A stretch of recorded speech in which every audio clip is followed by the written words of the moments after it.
Environment day है, इस मौके से मैंने अपने घर में एक पाम ट्री लगाया और मैं लोगों से गुजारिश करूंगा कि वो अपने घरों में पेड़ लगाएं। मैं Bihar interfaith forum for children का भी शुक्रगुजार हूँ। उन्होंने मुझे इस काम के लिए प्रोत्साहित किया, हिम्मत दिलाई। जमात इस्लामी हिंद बिहार ने भी इस मिकाती मंसूबे में 50,000 दरख्त लगाने का टारगेट बनाया, हदफ बनाया है और शजरकारी मुहिम चलाने का फ़ैसला लिया है।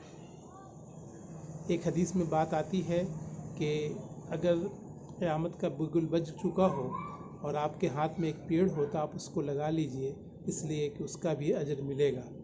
तो इनसे ये पता चलता है कि हमें दरख्त लगाना चाहिए। ये इन्वायरमेंट के लिए बहुत फ़ायदेमंद अच्छा है। अस्सलाम वालेकुम।